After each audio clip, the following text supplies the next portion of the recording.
ओ भर दे रे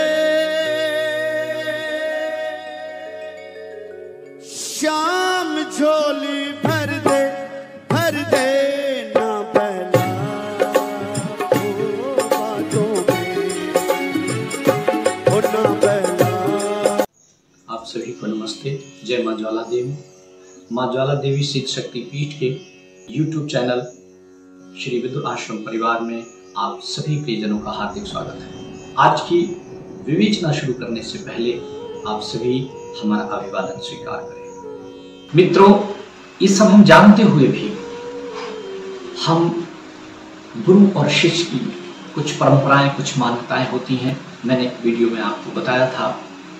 आज मैं एक कहानी सुनाता हूं आपको, आप मेरा आशय समझ जाएंगे। राजनीतिक गुरु बताता है, चाणक्य के दो प्रधान शिष्य थे, मलय केतु और चंद्रगुप्त। एक बार चाणक्य ने, क्योंकि दोनों ही प्रधान शिष्य हैं, चाणक्य के सामने ये समस्या थी कि किसको चुने। तो उन्होंने एक दिन गले की साइज की माला बनाई और चंद्रगुप्त के गले में डाल दी और मलय केतु से कहा कि देखिए, ना तो ये माला टूटे और ना ये लड़का उठे, जागृत हो, और माला निकाल ली।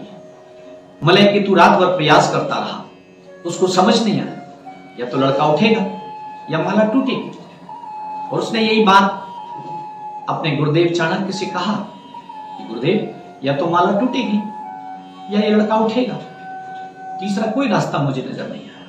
चाणक्य बोले, कोई बात नहीं। सेम मैटर, सेम माला चाणक्य ने मलय केतु के गले में डाल दी और वही प्रश्न चंद्रगुप्त से कहा कि देखो, ना ये लड़का उठे और ना माला टूटे। चंद्रगुप्त भी प्रयास करता रहा। उसने अपने बगल से खंजर निकाला और मलय केतु का गला काट दिया और माला ले जाकर के चाणक्य से कहता है, यही एक रास्ता था। तो चाणक्य ने कहा, मैं भी समझता था, इसके अलावा कोई दूसरा रास्ता ही नहीं, क्योंकि दो में से मुझे एक को चुनना था। उसके बाद आप जानते ही हैं, चंद्रगुप्त सम्राट बने और ऐसे वैसे सम्राट नहीं बने, बहुत ही अच्छे सम्राट बने जिनकी चर्चाएं हम और आप इतिहास में पढ़ते हैं। चाणक्य की राजनीति की बुद्धिमता के लोग लोहे मानते हैं। तो गुरु और शिष्य, कोई ऐसा नहीं कि गुरु ने जो कह दिया और शिष्य करने लगे। स्वामी विवेकानंद के जीवन की घटना है। यदि आप परमहंस देव महाराज जी के बारे में जानते हैं तो आपको पता होगा कि उनको थ्रोट कैंसर था। एक बार ऐसा हुआ कि उनको कुछ उल्टी जैसी होने को हुई, खकार आ गई। लोग, दूसरे शिष्य बैठे हुए थे, वो बर्तन लेने दौड़े। स्वामी विवेकानंद ने अपने हाथ ही उनके आगे लगा दिए। बड़ी मार्मिक घटनाएं होती हैं। गुरु और शिष्य का ऐसा प्रेम होता है, तब जाके किसी का जीवन बदलता है, तब प्रारब्ध कटता है। मंत्र लेने से, दीक्षा लेने से किसी का प्रारब्ध नहीं कटता।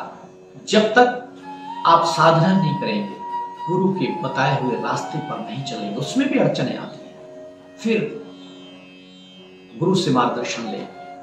हम गुरु बनाने से पहले ये सारी चीजों पर विचार करें। स्वामी विवेकानंद ने स्वयं कहा है कि पानी पीजिए छानकर और गुरु कीजिए जानकर। गुरु को भी शिष्य के बारे में जान लेना चाहिए कि वास्तव में आध्यात्मिक ज्ञान के लायक है या नहीं। अगर नहीं है तो उसे बनाया जाए। एक महात्मा जी भिक्षा के लिए निकले। एक घर में उन्होंने अलग जगाया भिक्षाम देही। उनके पास जो कमंडल था उसमें गोबर भरा हुआ था।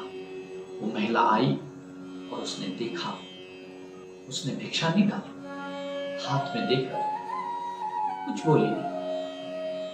फिर उसने बुलाया उस महिला ने उस भिक्षु को और कहा कि आप मुझे कुछ ज्ञानी पुरुष लग रहे हैं, मुझे आप ज्ञान दीजिए। उस भिक्षुक महात्मा ने कहा कि मैंने तो ज्ञान दे दिया। बोले, मैं कुछ समझी नहीं।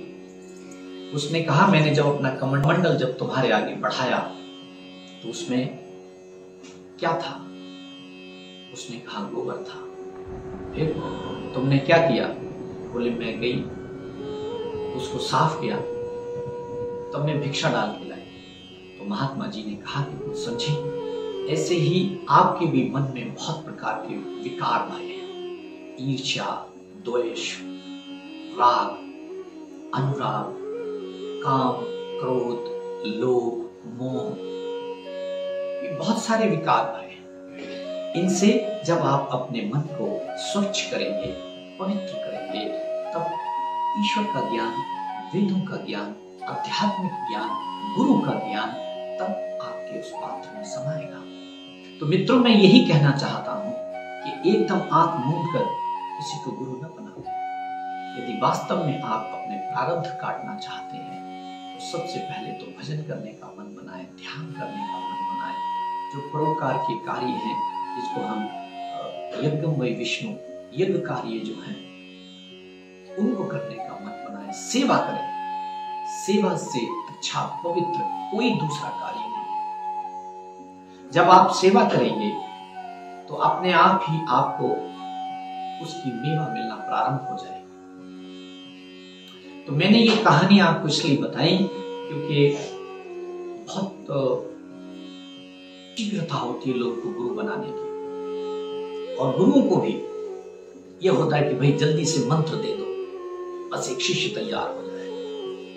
नहीं साहब, क्योंकि हमने केवल सुना है कि आत्मा है, परमात्मा है, जाना नहीं है। स्वामी विवेकानंद ने खुद भी कहा है कि ऐसा गुरु बनावे जिसने स्वयं परमात्मा को जान लिया, जिसने स्वयं उसका साक्षात्कार कर लिया, वही दीक्षा देने के लायक होता है, काबिल होता है, योग्य होता है। तो मुझे उम्मीद और आशा है कि आप मेरे कहने का समझ गए होंगे। इस वीडियो में बस इतना ही।